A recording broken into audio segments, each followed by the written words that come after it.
morning, y'all. Welcome back to IBA Homestead. My name is Renee, and I know we haven't posted a whole lot the last year or two.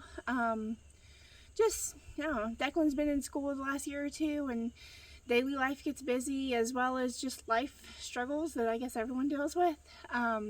But hopefully soon we'll be able to start posting regularly again, or I guess it all honestly just depends on me whenever I find the motivation to film and edit and then post and what have you. But hopefully soon it'll be regular again. But until then, I wanted to share with y'all some new members of our homestead. So we have two probably Nigerian dwarf goats, and I'll get into that in a minute. But we have two goats now, Callie and Stuart.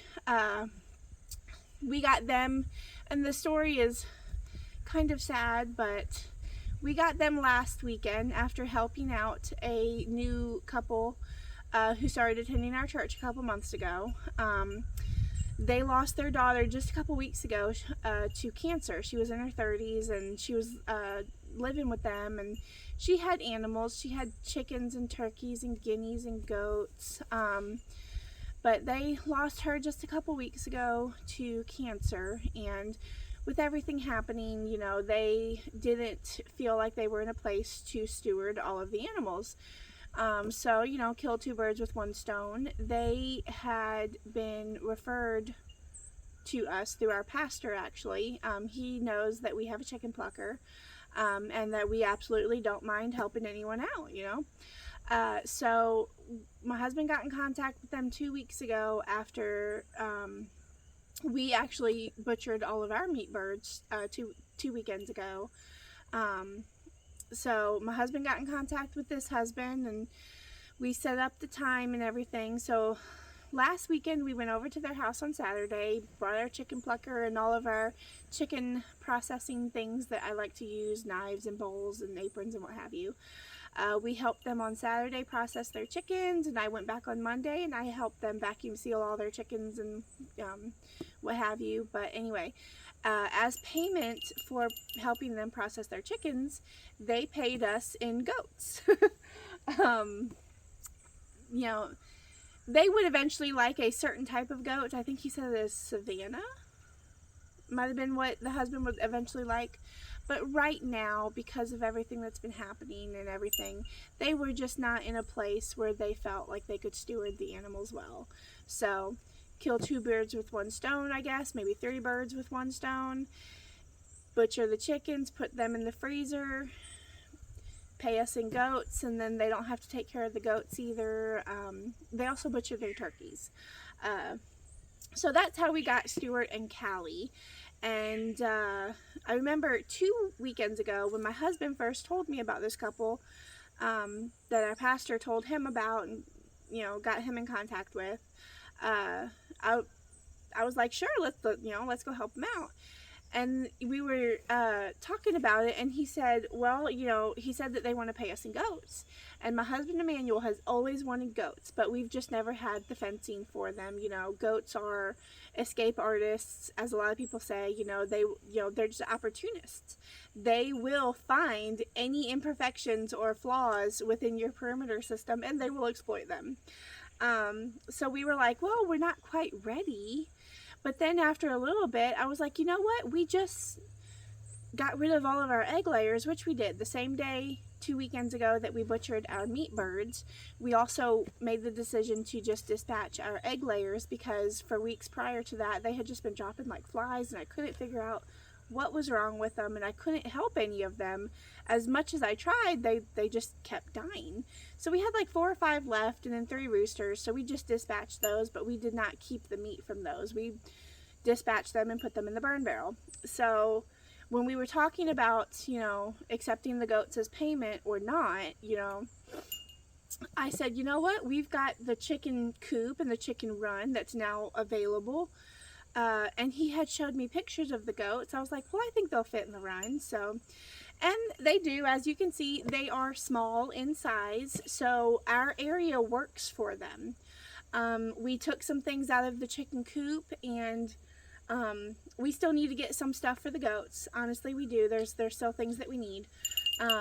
But they've been doing fine. We pulled out the chicken roosts and the nesting boxes, and I'll show you that video footage in a minute.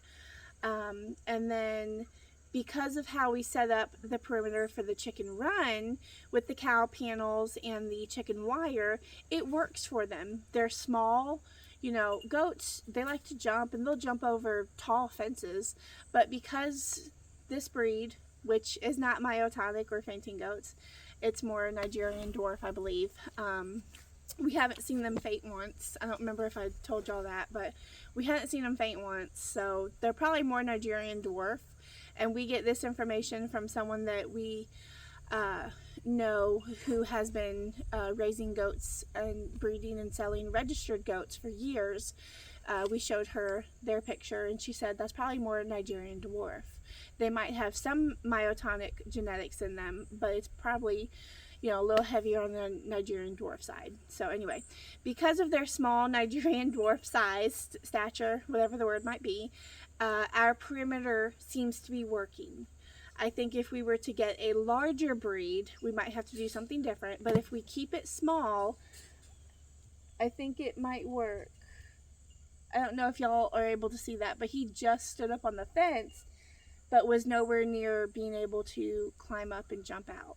So we'll just see. Anyway, time will tell. We have a lot to learn. But I'm going to show y'all some footage of us just kind of dismantling the chicken coop in order to turn it into a goat house now. I don't think on footage, I don't think you see that I took out the roosting bars, but I did. I did take out the roosting bars. So I'll go ahead and show that footage for you now. In a world embraced by the fate of us all, the writings on the wall, we were born and raised. In the fight for freedom, many gave their lives for a noble cause, they all died. Now we must all remember all the heroes long gone past as they watch us smiling from the skies, 'cause we were born and raised in a world embraced by the fate of us all, the writings on the wall, we were born.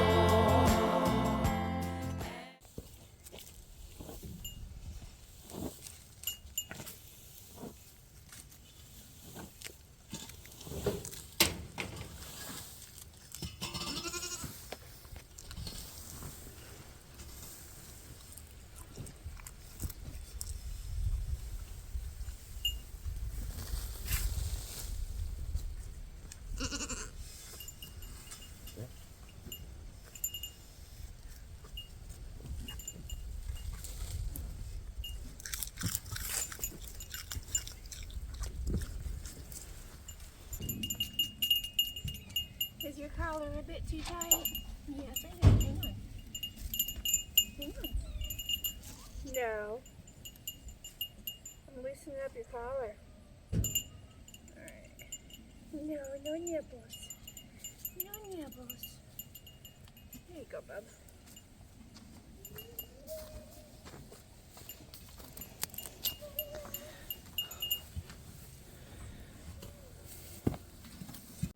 In a world embraced by the fate of us all, the writings on the wall, we were born and raised. I also wanted to share with you, we did put this silver rack shelf in here. It looks like they've pushed one of the shelves down, so I'll have to fix that right quick. But we put that in here so that they are not eating off the ground, because I have learned, like I said, I've been watching videos and I've been watching a lot of Sage and Stone. I do really like her. No, you cannot eat those books, darling. You cannot eat the books. Here, I will move the books. Oh, I can't put them on that shelf. I will put them over here so you don't eat the books.